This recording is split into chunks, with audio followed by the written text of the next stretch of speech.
Welcome to TechBrothersIT. In this video, we are going to learn how to use write function to write our data frame to the Azure SQL DB.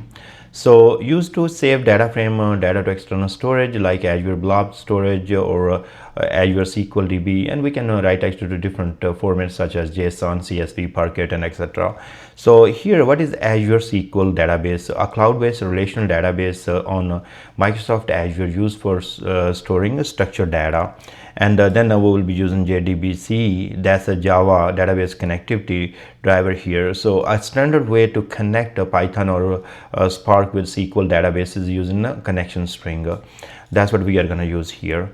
Now we are creating our sample data here, and this has ID, it has a name, then it is email and country. So this is my sample data, and then here is our schema for this data. So you can see that we have struct type, and then we are providing the list of those columns, the customer ID, integer type, and it can be null, no, it cannot be, that's why we have false here. Okay, name can be null, yes, and it is string type emails, and string type true, and then we have country, and it is a string type as well, and it can be null as well.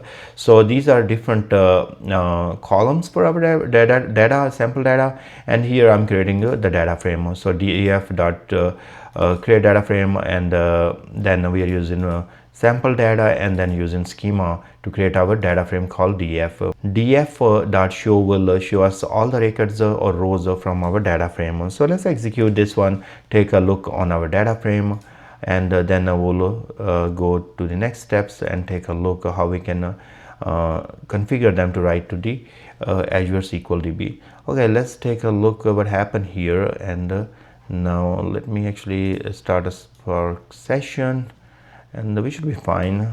So let me execute.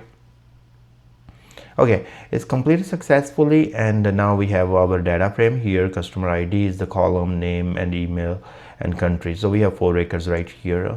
Great.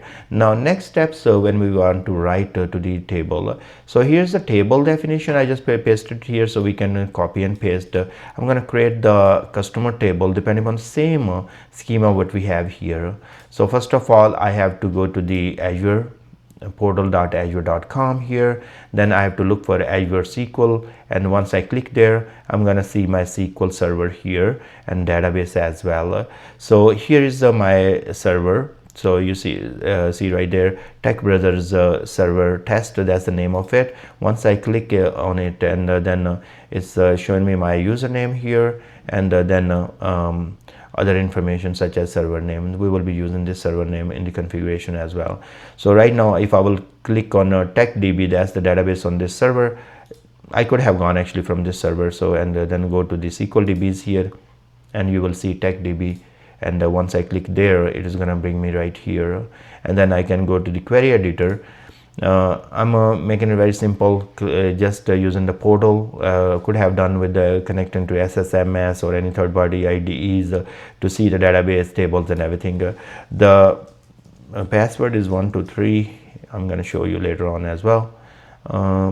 So it is telling me, okay, so there was a small problem with the password that I corrected it, and now we are able to log in. And here is my TechDB, that's my database name, and then we have tables here. You can see I have some tables. I'm gonna paste the definition of a customer table, so I'm going to remove these. We don't need these ones here, and then we are going to create this table.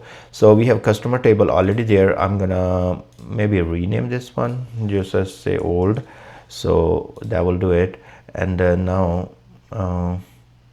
okay, let's execute, or let's see, refresh. Okay, so go back here, we have old, so now there is no customer table. We can create the customer table now, and it has created the customer table. I'm going to select the data to see how it is. Right now we don't have any records, but I just want to show you guys, like, okay, everything is working, so no records returned. Fine, go back here, and now we will work on next step. So here is JDBC hostname, your SQL server name .database.windows. So I go back here. So here is our server name that we can use, and we need to use it, and you can see that this is the same exactly server name.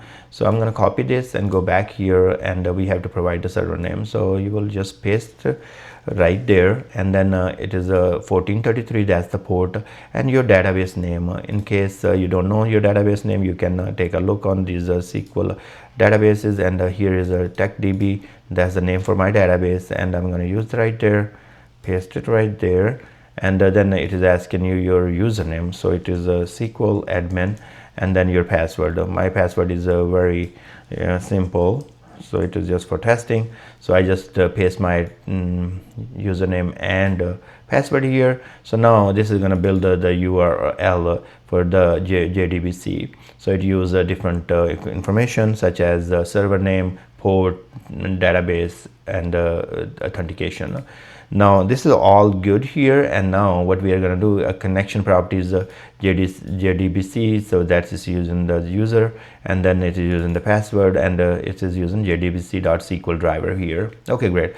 Now what we have to do, we have to write to the Azure SQL Database customer table. So we will say df my data frame dot write, so using the write function mode overwrite, we can append as well, but in case we are just overwriting, then we say JDBC, and then we will provide this JDBC URL, and then we have table, customer, and properties, connect properties.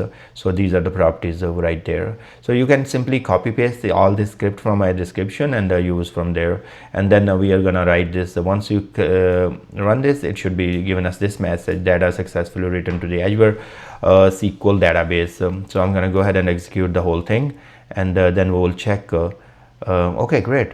So it has written the data to our customer table, and if I go back here now and go to the database here, if I execute the query here, and now you can see that we have all those 4 records there. So this is how you will use the write function to write the data to the Azure SQL DB from your data frame. Now let's try, instead of we do append and then rerun again, and guess what happened? Now we go back here, and now we should have more records. So we should have 8 records, and you can see that we have 8 records. And again, you can whatever different possibilities are there in the mode, you can work accordingly. That's whatever is your needed. I thank you very much for watching this video. Please subscribe my channel, and now what I'm gonna do, I'm gonna put this code in the description, so you don't have to worry about how exactly is the connection string look, or what I need to do in the driver part, and all those kind of things. So you can simply replace the values and test this script and learn something out of it. I will see you guys in the next video.